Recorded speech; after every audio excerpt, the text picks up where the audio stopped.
So I want to address what is happening. There's about 258 million Americans that are in trouble and nobody really realizes it. And honestly, this is something that the White House is not even telling us.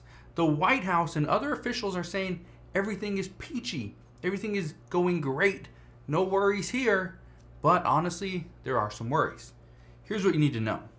There are more than 300 million people in the United States, and reports indicate that more than 258 million of them are in serious trouble because of money. That's the issue. But honestly, you wouldn't know this because that's not what we are hearing. What we are hearing is the economy's strong, the job market is solid, inflation is headed down, yes, and it's all Russia's fault. That's what we're hearing. That's what's coming out of the White House and other officials. But here's the truth. The bottom 80% of Americans, based on income, have much less money saved up than they did in 2019. Here's what economists are pointing out. And economists have always pointed out how Americans have more money saved up now than before the pandemic, but that's not necessarily true.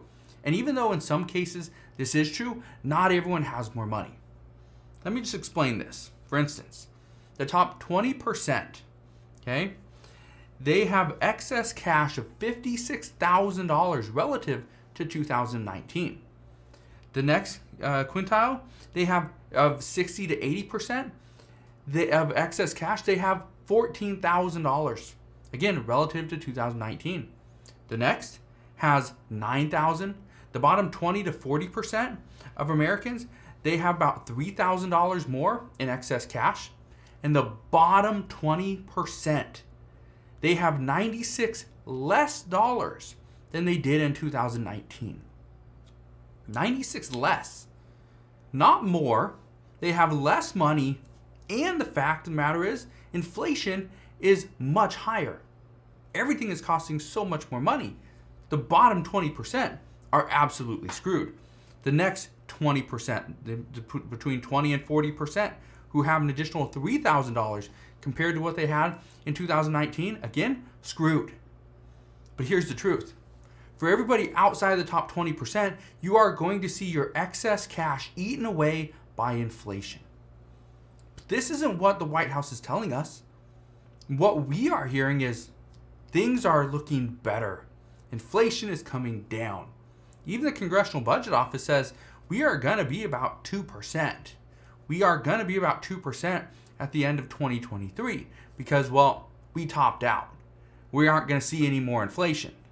Well, we'll find out in about 2 weeks. I guarantee you, there's still a chance we could go up with inflation. Now, let me tell you this. Let me just explain why this is so scary. If you were a home buyer back in 2021, let's say you bought an average home of $400,000, right? When rates were about 2.65%. If that was the case and you put down 20%, okay, you would have a payment of about $1,300. That doesn't include insurance. That doesn't include property taxes. All right, that's just your payment and interest. Now, let's say you buy a home today. The homes that were about $400,000 in 2021, now they're harder to come by. So now you're going to pay about $600,000 for a very similar home. Your rate's going to be about 5%. Your mortgage would be about $2,600, double. So you would actually pay an additional $2,600 over the course of the year. That's $15,600 in payments. That's in addition to what you were already paying. Okay, so do you see how an additional $15,000 is going to eat into the bottom 20% excess cash? Again, keep in mind, they have 96 less dollars. Or the next 20%, they only have 3,000 excess dollars. Even the next 20%, 40 to 60, okay, you have about $9,000. But if your mortgage is costing an additional $15,000 to $16,000, really, do you have much more money? No. And then you factor in the cost of food. Experts project that Americans are spending an additional $350 per month on food. Over the course of a year, that's $4,200. do you think the bottom 20% is going to struggle when they have to spend $350 more on food every single month, and yet they have $96 less than what they had back in 2019? There's no stimulus checks coming out. Yeah, SNAP benefits increased a little bit, but so did food, so it's kind of a wash there. And then let's factor in gas. Now, I love doing the numbers, love running the numbers, because it gives me an idea of how much money I spend in excess, just because of inflation. Now, the average person drives, according to the Federal Highway Administration, about 14,250 miles per year. The average car gets around 25 miles per gallon, which means you would need about 570 gallons of gas per year. Now, let me know what you drive. Okay, I personally, it's not a great vehicle for gas mileage. I drive a GMC Sierra. It doesn't get 25 miles per gallon. Okay, but let me know down in the comment section below, what kind of car or vehicle do you drive? Now, here's the numbers, and this is where things get interesting. Just 1 year ago today, gas was $3.03 a gallon. This is when gas started to really go up. Today, it's $4.60 per gallon. So just in fuel alone for your car, you would spend an additional $895 per year, just in fuel alone. But again, this isn't what the White House is telling us. One White House official, he took the advice from President Barack Obama and said that we need to inflate our tires up to the recommended PSI so that we could get much better gas mileage. If you think I'm joking, I'm not. This is exactly what former President Barack Obama had to say when he was president, is let's pump up our tires a little bit better, right? Well, according to experts, that does work. That's one way. Another official said, just drive less. Okay, easier said than done. President Biden said he has been working to get prices down, but Russia is causing this issue. So he's pretty much just putting all the responsibility over on Russia, saying, no, it's not us, it's Russia. But the truth is that everything is going to be coming to a major crossroad. It's going to happen.